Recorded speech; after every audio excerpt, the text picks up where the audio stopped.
Assalamualaikum warahmatullahi wabarakatuh. Kabajamtoota hordoftoota saalaa YouTube irra jirtu baga jiraatanii haftee umurii keessanii keessa Rabbiin umrii dheerina barakaa isiniif haa kaa'u isiniin jecha egaa walirraa fagaannee walirraa babbannee akkuma beekamu waqtiin ni viidiyootti waraabu Abeetanan isinirraa badee dhiifama guddaan isin gaafadhaan isiniin jedha. Egaa hordoftoota keenya yoo jaallattan share, like, subscribe gochuu hin dagatinaa na jajjabeessadhaa na bira dhaabbadhaa isiniin jedha. Comment illee naaf barreessaa. Egaa yoo Rabbi fedhee chaanaalii kanarratti waan hedduu yaada godheen jira isinii dhiyeessuu hin danda'a.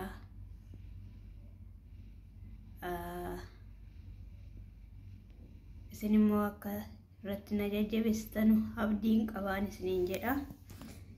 Egaa chaanaalii kana hojjechuu fi wantoonni na barbaachisan hedduu jiru. Na isaanillee hagan guuttadhutti inshallah turtii akkanumatti waliin goona.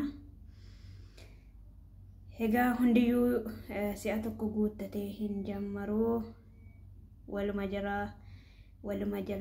jalaayyuu jajjabaataa deemaa. Kanaafiyyuu isin immoo akka na jajjabeessitanu subscribe illee maatiillee akkanaaf taatanu yaadallee akkanaa barreessitanu komentii jalattiin isiniin jedha. Waaninan dogoggorallee akkan sirreeffadhu. Egaa kan akkasiitii obboleeyyan keenya kaabaa kibba jirtanu wal jajjabeessaa. Hojii tokko irratti nama nan hojjadha jedhee yaada isaa irratti karoorfate isin immoo bira dhaabbachuu qabdu. Yaadannillee gargaaruu qabdu. Warri immoo beekumsa kana ol qabdan warra isinii gadii sana barsiisuu qabdu. Obboleeyyan keenya hedduudha kan barnoota chaanaalii YouTube hedduun kan barnoota adda addaa barsiisaa jiranu. Isaanillee galatoomaa jennaani. Galata guddaa qabu. Isaaniinis jajjabeessaa sheerii godhaa fi laayikii godhaa fi subscribe illee godhaa fi egaa obboleeyyan keenya subscribe yoo gootanii umtuu wanti badu hin jiru. Nama sanaa fi jabeenyaa hamilee kennaa fi akka itti fufee hojjetuuf tattaaffii kennaa fi jechuudha. Innaa kan akkasiin isiniin jedha. Egaa warri namni tokko keessaa kan chaanaala namaa liinkii namaaf kaa'uudhaaf viidiyoo daqiiqaa muraasaa waraabee liinkii fannisuufidhaaf warreen chaanaalii gurguddaa warreen birrii nuu kaffalaa jedhanullee ni jiru jechaa jiru, komatamaa jiru. Isaanillee akka of sirreessanu. Egaa obboleeyyan keenya nuyi warra biyya namaa keessa jiru umtuu namni yaaduuf hin jiru. Birrii qabu kan jedhanu isiinutti dafqinee dafqa keenya irratti buufnee finnu waan teenyee finnu waan lafa ammaarree finnutti fakkaata. Egaa sababa kanaatiif obboleessi keenyas maqaasaa yoo dha'u baadhee akkuma beekamu miidiyaa irratti waqafamaa jira. Liinkii fannisuudhaaf birrii 5,000 jedhee kan gaafate jira jedhan. Egaa kun hunduu maaliif ta'a? Namni kuni ani gaafa duraa tokko jedhee gaafan jammaru akkamittiin jammare, akkamitti sadarkaa kana ga'ee, akkamittiin ammana hojjechaa jira. Eenyutu na jajjabeessee asiin na ga'e jechuu yaada sammuutti malee birrii yaaduun qabuuyyu. Egaa namni kun waan matti fakkaate dubbataa garuu dogoggora isaa akka sirreeffatu. Nama tokkoof liinkii fannisuudhaaf birrii 5,000 fidi jechuun baay'ee ulfaata wallaahi. Yaani akkuma Rabbiin biratti iyyuu ni gaafatama. Yani namni tokko karoora malee eenyu malee birrii namarraa qisasessuu namarraa nyaachuun yaani wallahi Rabbuun biratti iyyuu baay'ee gaafatama gaafii qabaan isiniin jedha. Kanaafiyyuu warri waan namaa nyaachuudhaaf illee waan namatti karoorfatan akka dhiisanuu akka irraa of sirreessanuu akka deebi'anuu jedha isaaniifin dhaamsa dabarsuu barbaade. Egaa fakkeenya footoo chaanaaliin kan koo beekamaa ta'e namoota na xiqqaa gadi jira sana viidiyoo isaanii sakandii 5 sakandii 6 yookiin daqiiqaa 3-4 waraabee linkii sana fannisuuf hin danda'a. Yaani natsaa fannisuuf hin danda'a. Maali natsaa os fannisaniif yaani rakkina waan irratti humusi hin qabu. Fakkeenyaaf namni kumni tokko kan nama sana do'atu yoo ta'e nama sana keessaa namni subscribe godhuuf yookiin nama 50 ta'a. Egaa kana jecha birrii 5,000 namarraa fudhachuun hin tolu. Kanaafiyyuu of sirreessuu warri akkana yaada kanallee farraa qabu akka dhiisuu yaada kana farraa akka sammuu isaa keessatti yaada kana hin yaadne. Anaafis hojiidha jechuun kuni hojii waan hojii namatti ta'eeti miti. Yaada ofii of sirreessuu namni kuni jenna. Egaa suuraa isaanii fannisuuf hin barbaanne. Abbaan akkasidhallee beekuu danda'a yookiin viidiyoo kanas immoo dhagahuu danda'a. Kanaafiyyuu ofirraa of haa qusatu namallee haa gargaaru jedhee tana yaadanii akka gama kiyyaatti gorsinanii dabarsuuf. Birriin badduudha wallaahi. Namni kun dhala isaatiif viidiyoo waraabame kun dhalli isaa yoo gaafa guddatte argitee in tuffatama. Abbaan koo kana hojjete jedhee ni tuffatama. Kanaafiyyuu wal tuffachiisuu yookiin dadhabina fi agarsiisuu irra birriin badduudha. Wallaahi birriin badduudha. Kanaaf egaa viidiyoo waraabame tokko dhala namaa irratti akka daddarbu otoo beekanuu seenaa ta'ee akka lafa taa'u otoo beekamuu ilmoon keenya egaa fakkeenyaaf ilmoo yoo qabaanne waan nuti dabarsine sana deemtee ilaaluu dandeessi. Yoo nuti gaarii hojjannes gaarii nurraa fudhatti. Yoo nuti karaa immoo jallinaa hojjannes jallinum sana nurraa qabatti. Kanaafiyyuu ilmaan keenyaaf illee fakkeenya haa taanuun isiniin jedhaa. Fakkeenya taanee akka hojjannu waan hojjannu hundayyuu akkas wayya fakkeenya ta'uu wayya. Nama tokkoof karaa jallinaa qabachiisuurraa ufiif fakkeenya nama tokko fakkeenya nama gaarii taanee yoo hojjanne sirriidhaan isiniin jedhaa. Kanaafiyyuu warrillee dhaggeeffattanii natti mufattan yoo jiraattanii na dhiifama jechuudha.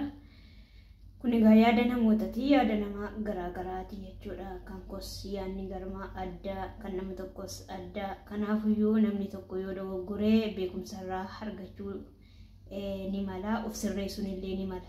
Daandiin namni jiru sirriidha moo sirrii miti kan jedhu dogoggora isaa sirreeffachuun ni mala. Kanaafuu obboleeyyan keenya warreen suuraa namaa irratti maxxansitanii viidiyoo hojjettanullee otoo dhiistanii gaariidha. Maaliif saaxila wal baasurraa otoo dhiifameeyyuu bareeduu gaarii ta'a.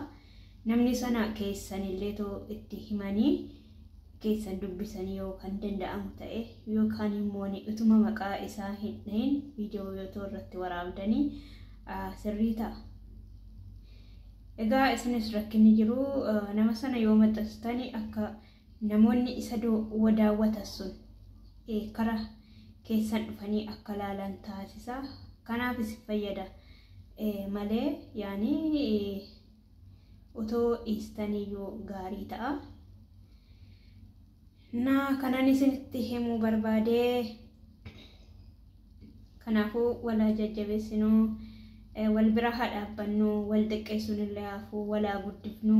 Birriin homaa mitiin isiniin jedhaa obboleeyyan keenya. Egaa birriin badduudha. Ituma miliyoona taate illee ni baddi wallaahi. Ni baddi. Seenaa namni hojjete immoo hin badu. Baraa baratti dhalootaa dhalootatti daddarba. Birriin garuu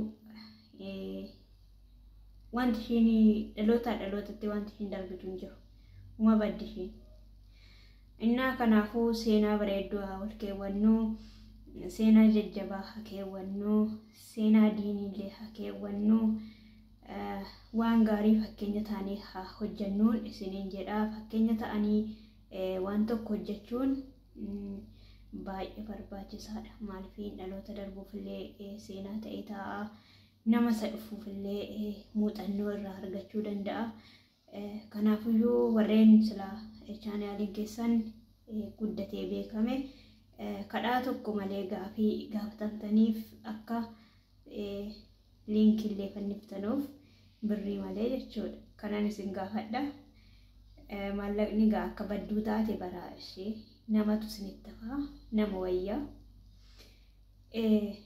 Seenaa gaarii hojjechuu wayyaa. Namni sun yoo gaafa guddatee bakka tokko ga'ee si galateeffachuu mala, seenaa gaarii keetii sana siif deebisuu mala.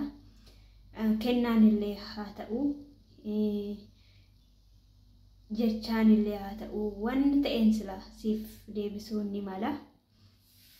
Egaa kanaafiyyuu obboleeyyiiwwan keenya hundiyyuu warreen chaanaalii keessan gugurdatee egaa warra chaanaalii xixiqqaa akka liinkisii keessaniif fi wanti isin jalaa baduun hin jiru. Yoommoon sheerii gootaniif wanti isin jalaa hir'atu hin jiru. Sabiskiraayibis yoo gootan wanti isin jalaa hir'atu hin jiru. Nuti hunduu namumaan as geenye jedhaatii akka sammuu keessanitti yaaddanu. Egaa warreen hojjetan hundaafuyyuu akka sheeriillee, laayikiillee, sabiskiraayibillee gootan abdiin qaba. Innaa kanumaan isiniif dabarsuu yaade. Kanaafiyyuu jajjabaannee walaa jajjabeessinuu, wal xiqqeessuu irraa of qusannuu, sirraa kaanee tokkorraa kaanee sadarkaa kana geenyee isa darbe haa yaadannuun isiniin jedhaa. Dhaamsi kan koo kanuma. Kanin isiniif dhaamuu barbaade.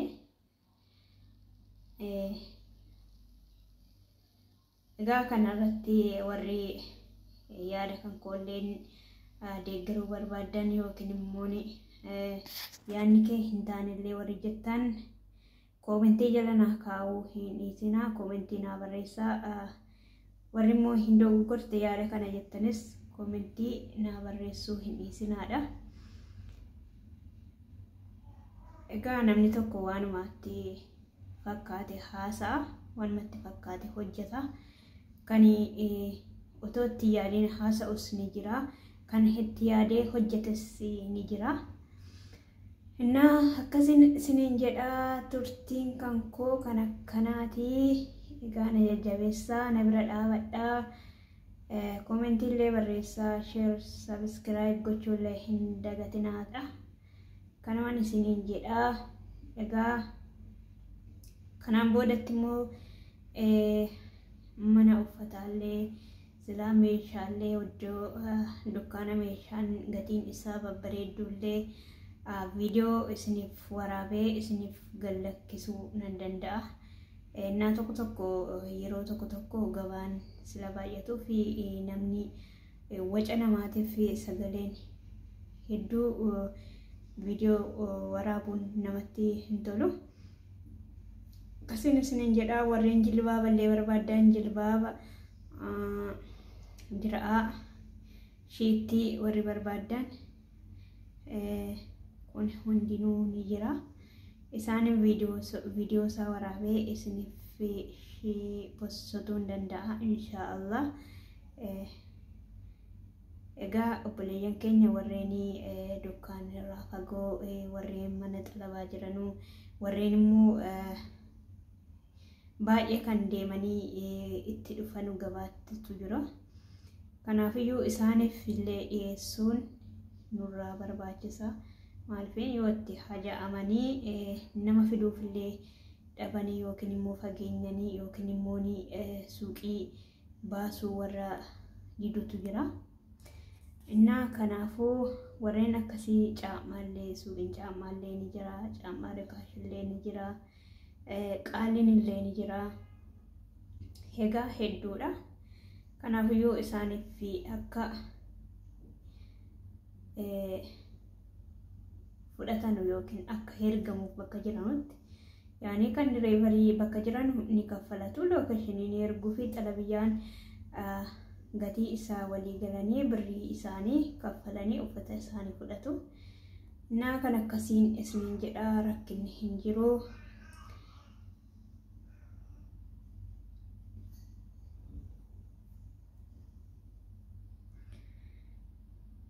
Egaa obboleeyyan keenya kan akkasiiti yaadni hin qabus kanuma